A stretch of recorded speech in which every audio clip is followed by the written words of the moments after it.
Fala pessoal, tudo bem? Eu sou o Leonardo Umes e vou acompanhar vocês ao longo dessa série de vídeos sobre Marketing Analytics, uma abordagem science-driven.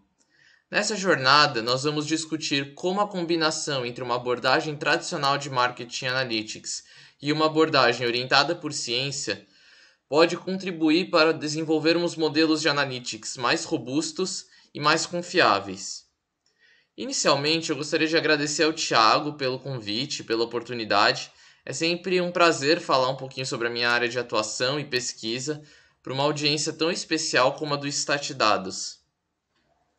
Bom, antes de nós começarmos no conteúdo do curso propriamente dito, eu vou fazer uma breve apresentação pessoal para que vocês possam conhecer um pouco mais de mim e da minha formação.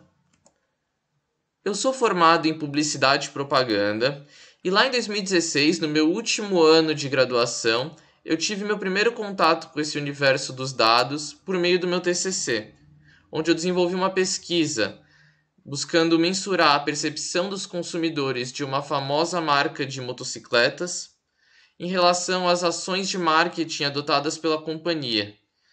O objetivo dessa pesquisa era mensurar quais variáveis estavam contribuindo para formar uma imagem de marca positiva e quais variáveis precisavam de reforço para contribuir nesse processo de melhorar a imagem da marca junto aos consumidores. Quando eu terminei meu TCC, eu percebi que era nessa área que eu queria seguir carreira. E aí procurei aperfeiçoar os meus conhecimentos em marketing, comunicação e modelagem estatística. Então, ao longo de 2017, eu fiz algumas disciplinas isoladas nessas áreas na USP, e em 2018 eu comecei oficialmente um mestrado em Ciências da Comunicação, também na USP, onde eu desenvolvi uma pesquisa que tinha por objetivo utilizar variáveis de marketing e comunicação para desenvolver um modelo preditivo de intenção de uso do serviço de hospedagem de uma famosa plataforma que atua no segmento de consumo colaborativo.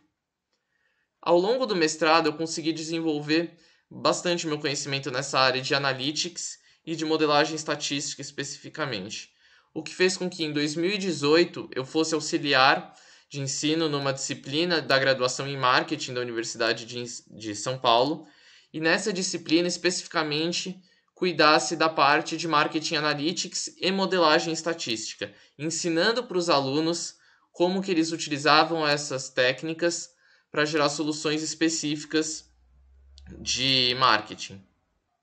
Então, bom, o que a gente vai ver nesse curso? O curso está estruturado em 4 aulas, cada uma delas abordando um aspecto específico de uma abordagem orientada por ciência. Na primeira aula, que será dada nesse vídeo, nós vamos começar fazendo uma introdução a uma abordagem orientada por ciência. Então a gente vai discutir alguns aspectos específicos sobre como as heurísticas do cérebro humano influenciam nas leituras e análises que nós fazemos.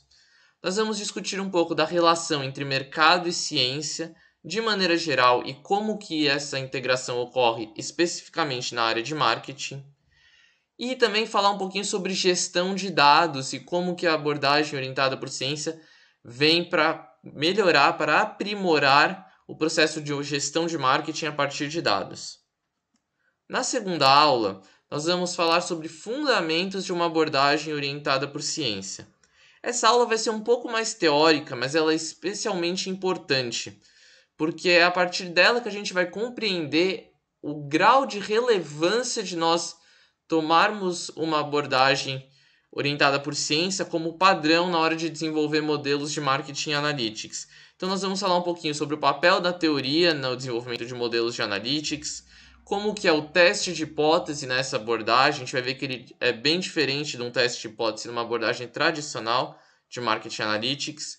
A gente vai falar um pouco sobre a validade dos achados de artigos científicos, mostrando como que os dados que estão ali podem contribuir para a gente desenvolver modelos mais precisos, e falar um pouco sobre como se dá a sustentação da decisão em uma abordagem orientada por ciência, né? Mostrando como que a teoria e toda essa abordagem dão um respaldo para nós tomarmos decisões mais precisas. Na terceira aula, a gente vai discutir um pouquinho exemplos de uma abordagem orientada por ciência. Então eu vou mostrar para vocês como que a gente utiliza artigos para gerar modelos de marketing analytics mais precisos e mais confiáveis, A gente vai falar um pouquinho sobre otimização de modelos de analytics já existentes, então como que a gente pode usar artigos científicos para melhorar os resultados de modelos já existentes. E a gente vai falar um pouquinho como que uma abordagem orientada por ciência se relaciona com o ROI e com a gestão de marketing, como ela contribui para aprimorar esses dois aspectos. E por fim, na quarta aula, a gente vai falar um pouquinho sobre fontes de dados para implementar uma abordagem orientada por ciência. Então a gente vai discutir aqui onde que vocês podem pegar artigos científicos que auxiliem vocês a desenvolverem abordagens de marketing analytics orientadas por ciência. Então a gente vai falar um pouquinho sobre fontes nacionais, fontes internacionais, quais são as melhores revistas na área, como que eu olho se um artigo ele é confiável, qual que é o grau de confiança dele, quais são os principais buscadores para achar essas publicações, para que vocês possam de fato ter tudo o que vocês precisam para começar a desenvolver suas próprias abordagens orientadas por ciência quando forem implementar modelos de marketing analytics. Bom, agora que vocês já viram tudo que vocês vão aprender nesse curso, está na hora da gente começar a primeira aula. Quando a gente vai falar sobre tomada de decisão, é sempre importante a gente entender um pouquinho sobre o funcionamento do cérebro humano. Então, uma das primeiras questões que a gente tem que analisar é se nós somos seres racionais. Algumas pessoas vão dizer que sim, nós somos seres racionais, porque nós tomamos decisões baseadas em uma cadeia de pensamento estruturada e clara. Nós temos um processo, uma sequência de etapas até tomar uma decisão. Então, por isso, nós somos seres racionais. Outras pessoas vão falar que não, porque nós ainda tomamos decisões de maneira impulsiva, e decisões essas que muitas vezes contradizem a decisão que nós tomaríamos se nós parássemos para pensar nessa escolha e tomássemos essa decisão de maneira racional. Então, na verdade, o que existe é um meio termo. Então, a resposta para a pergunta somos seres racionais é depende. Mas depende do quê?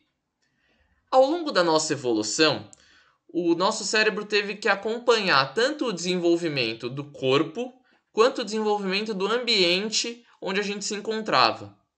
E chegou um determinado momento em que ele começou a ter que lidar com muitos estímulos ao mesmo tempo. Então ele tinha a preocupação de manter a gente vivo, de manter o nosso coração batendo, de manter a nossa respiração, de manter os nossos sistemas internos funcionando. Tem que manter um nível mínimo de segurança, de atenção, para que nós pudéssemos continuar vivos, ao mesmo tempo em que tinha que lidar com uma série de estímulos do ambiente. Se você é nascido na década de 70 ou na década de 80, você vai entender o que eu vou falar agora. Hoje, no café da manhã, nas primeiras horas do dia, nós temos muito mais estímulos do que vocês tinham na década de 90, na década de 80 em um dia inteiro. O ritmo hoje está muito mais acelerado. E a tendência é continuar aumentando. Então, para lidar com isso, esse fenômeno não é novo. Por mais que ele tenha ampliado de dimensão agora, tenha ficado muito mais nítido, é um processo que vem crescendo ao longo do tempo, ao longo da evolução do ser humano. Então, para conseguir lidar com isso, o cérebro humano desenvolveu uma série de vieses cognitivos, uma série de heurísticas. O que são essas heurísticas? São pequenos atalhos que o cérebro usa para tomar decisões que ele considera que não são essenciais. E o que é legal a gente entender aqui?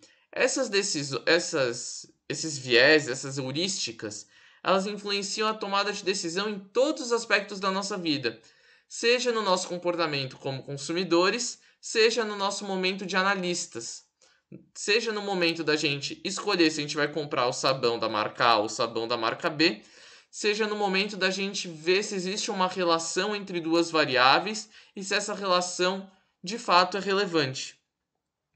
Então é importante a gente entender que todas as nossas decisões, em maior ou menor grau, são permeadas por essas heurísticas, que podem gerar algum viés na tomada de decisão que a gente tem. Bom, quando a gente fala numa abordagem orientada por ciência, outro aspecto que é muito relevante da gente entender é a relação existente entre mercado e ciência na área de marketing. Infelizmente, a gente tem hoje um cenário onde temos profissionais de mercado de um lado, acadêmicos do marketing do outro, e a existência de uma barreira que separa esses universos. Os profissionais de mercado têm sua prática muito amparada na sua experiência, ou seja, no que eles viram que dá certo e no que eles viram que não dá certo em termos de soluções de analytics, de tomadas de decisão. Então, as decisões são tomadas única e exclusivamente em cima de suas experiências, sem uma base por trás que permita a generalização dos resultados positivos ou negativos. A gente também tem que levar em consideração que as soluções geradas por profissionais de mercado muitas vezes têm pouca conexão com os achados científicos. Como elas são baseadas na sua experiência, não existe outro respaldo além desse.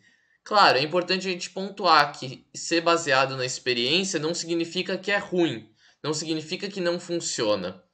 Mas a gente tem que concordar que carece de um mecanismo que explique racionalmente o porquê aquele determinado comportamento ocorre, né, o dar certo ou não dar certo, e se isso é generalizável, se sempre vai dar certo ou se sempre não vai dar certo. Então, a combinação dessas duas questões reflete nos modelos de analytics desenvolvidos pelos profissionais de mercado, que trazem uma explicação mais aprofundada sobre as razões daquelas relações e se elas são generalizáveis ou em quais cenários elas são generalizáveis. Por outro lado, nós temos, do lado dos acadêmicos, estudos que são amparados na teoria e em achados anteriores, ou seja, é tudo feito com base no que já foi provado que dá certo ou que até o momento não dá certo. Lembrando que ciência é isso daqui é verdade até que se prove o contrário. Então a ciência está sempre nessa busca de evoluir, em continuar mostrando que uma coisa de fato é verdade, ou então até que se prove que aquele achado não é verdade. Então a gente sempre parte do ponto de vista de olhar os achados anteriores para aí conduzir os estudos futuros. Então tem toda uma base teórica que sustenta as pesquisas e os resultados que são gerados. Um segundo ponto que a gente tem que levar em consideração, e isso é muito importante a gente pontuar, é que as pesquisas acadêmicas na área do marketing têm a preocupação tanto de avançar o conhecimento científico na área, quanto gerar recomendações gerenciais. Lá no final, nas conclusões, todo artigo científico tem uma coisa chamada recomendações gerenciais, ou implicações gerenciais.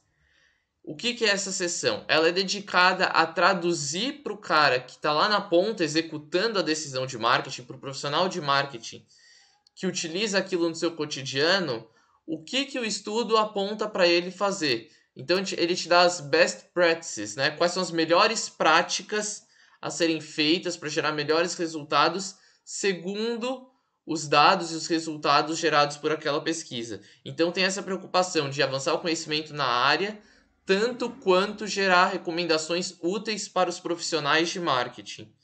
E aí a combinação entre essas duas questões gera modelos mais robustos, porque eles são amparados em teoria e, portanto, tem uma base que explica por que aquilo é daquela forma e explica qual que é o grau de generalização daqueles achados, aonde que aquilo pode ser generalizado, aonde que aquilo não pode ser generalizado, por quê, qual que é a base que explica aquele resultado. Então a gente tem um modelo muito mais robusto do que aquele que é feito geralmente por profissionais de mercado. E por fim, um terceiro aspecto que também é muito importante de nós pontuarmos é a gestão a partir dos dados. Existe uma famosa frase, quem é da administração ou do marketing, com certeza já deve ter ouvido ela, que diz o seguinte: se você não pode medir, não pode gerenciar. Essa frase é de um dos gurus do marketing, o Peter Drucker. Essa frase tem sim o seu fundo de verdade. Afinal, a gente não pode gerenciar algo que a gente não consegue medir. Então, se eu não sei como a relação entre duas ou mais variáveis ocorrem, eu não sei o que eu posso fazer para melhorar esse relacionamento. Ou então para mitigá-lo, se for um relacionamento negativo. Mas será que é tão simples assim? Será que basta eu conseguir medir o relacionamento entre duas ou mais variáveis para conseguir gerenciar ele? A resposta é, na verdade, não é tão simples assim. Por que não é tão simples assim? Nós podemos ter vários tipos de problemas nesse processo de mensurar e gerir, né? Entre essas duas pontas, a gente pode ter uma série de problemas que podem impactar nesse processo. Quais são eles? A gente pode falar sobre problemas nos dados. Por exemplo, nós podemos ter vieses não controlados.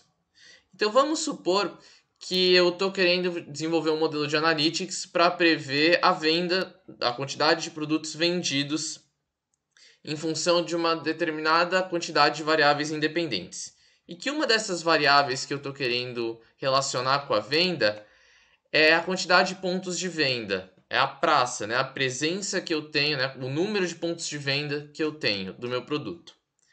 Mas vamos supor que por um determinado problema a gente teve falta de matéria-prima e isso fez com que em alguns pontos de venda faltasse produto. Quando você é um analista, não necessariamente você sabe desse tipo de detalhe, que faltou o produto e que por conta disso você teve uma oscilação nas vendas. Mas se a gente olha essa base de dados e não tem esse conhecimento, a gente não vai conseguir perceber que na verdade tem um viés na relação entre a venda, a quantidade de produtos vendidos e a presença do número de pontos de venda que eu tenho.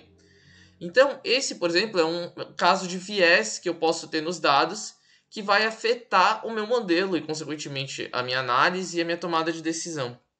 Um outro exemplo de problema nos dados que eu posso ter são os outliers. Então, vamos supor, por exemplo, que você está cuidando da parte de satisfação de uma rede de laboratórios e que o seu objetivo é fazer com que os clientes continuem usando os serviços do laboratório para fazer os seus exames de diagnóstico e não migrem para os seus concorrentes.